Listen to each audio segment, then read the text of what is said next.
بسم اللہ الرحمن الرحیم۔ پیارے دوستو، یہ واقعہ اس بندے کا ہے جو جہنم سے نکلنے والا آخری شخص ہوگا۔ ایک ایسا شخص جس نے اپنی پوری زندگی خطاؤں میں گزاری، لیکن اللہ کی رحمت نے آخر کار اس پر بھی کرم فرمایا۔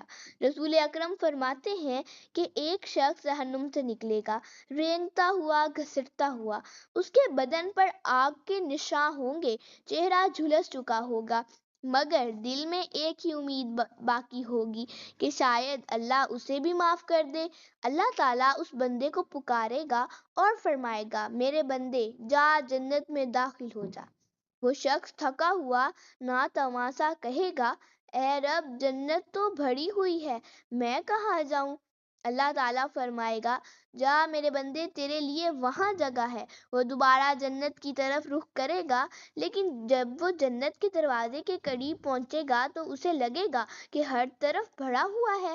وہ واپس آ کر عرض کرے گا، اے میرے رب، میں نے دیکھا جنت تو پوری بھری ہوئی ہے۔ اس پر رب کائنات مسکرا دے گا۔ کتنا حسین لمحہ ہوگا جب خود اللہ مسکرا کر اپنے بندے سے فرمائے گا، میرے بندے جا، تیرے لیے دنیا جتنی نہیں بلکہ اس سے 10 گنا بڑی جنت ہے۔ یہ سن کر وہ بندہ حیران رہ جائے گا۔ وہ کہے گا، اے رب، کیا تو مجھ سے مذاق فرما رہا ہے؟ اور اللہ فرمائے گا، میں نے اپنے بندے سے مذاق نہیں کیا، جو میں نے تجھے دیا وہ حقیقت ہے۔ یہ ہوگا وہ شخص جو سب سے آخر میں جہنم سے نکلے گا، وہ سب سے آخر میں جنت میں داخل ہوگا۔ سوچو دوستو، اللہ کی رحمت کتنی وسیع ہے۔ یہ وہ رب ہے جو گناہوں سے بھرے بندے کو بھی مایوس نہیں ہونے دیتا، جو انسان کو امید دیتا ہے کہ اگر تو میری طرف لوٹ آئے تو میں تجھے معاف کر دوں گا، چاہے تیرے گناہ زمین و آسماں کو ہی کیوں نہ بھر دیں۔ رسول پاک صلی اللہ علیہ وآلہ وسلم نے فرمایا، اللہ کی رحمت کے 100 حصے ہیں۔ ایک حصہ اس دنیا میں اتارا گیا جس سے ماں اپنے بچے پر رحم کرتی ہے، جانور ایک دوسرے پر ترس کھاتے ہیں اور انسان محبت کرتے ہیں۔ باقی 99 حصے اللہ نے اپنے پاس رکھے ہیں۔ قیامت کے دن اپنے بندوں پر رحم کرنے کے لیے ذرا تصور کیجئے، جب وہ آخری شخص جہنم سے نکلے گا، اس کے چہرے پر آگ کے نشاں ہوں گے، قدموں میں طاقت نہیں ہوگی، لیکن دل میں ایمان کی ایک چنگاری باقی ہوگی، اور اسی چنگاری پر اللہ اپنی رحمت کی بارش برسا دے گا۔ اللہ اس سے فرمائے گا، کیا تو راضی ہے اگر میں تجھے دنیا کے برابر جنت دوں؟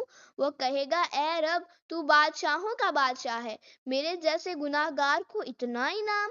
اللہ فرمائے گا، میں وہ رب ہوں جو جب چاہوں معاف کر دوں، جب چاہوں عطا کر دوں، میری رحمت میری مخلوق پر غالب ہے۔ پیارے دوستو، یہ واقعہ ہمیں یہ سبق دیتا ہے کہ اللہ کی رحمت سے کبھی مایوس مت ہونا، چاہے ہم نے کتنی بھی غلطیاں کی ہوں۔ اگر آج ہم سچے دل سے توبہ کر لیں، اللہ ضرور معاف کرے گا۔ قرآن مجید میں اللہ تعالیٰ فرماتا ہے، اے میرے بندو، جنہوں نے اپنی جانوں پر ظلم کیا، اللہ کی رحمت سے نا امید نہ ہو، بے شک اللہ تمام گناہوں کو بخش دیتا ہے۔ تو اے سننے والے، اگر آج تیرا دل بوجھل ہے، اگر تو گناہوں کے بوجھ تلے دبا ہوا ہے، تو جان لے کہ تیرا رب تیرے انتظار میں ہے۔ وہ تجھے بلاتا ہے، کہہ رہا ہے، میرے بندے لوٹ آ، میں تجھے جنت دوں گا، چاہے تو سب سے آخر والا ہی کیوں نہ ہو۔ اللہ ہمیں ان لوگوں میں شامل فرمائے جنہیں دنیا میں ایمان، آخرت میں بخشش اور آخر کار جنت الفردوس نصیب ہو۔ آمین یا رب العالمین۔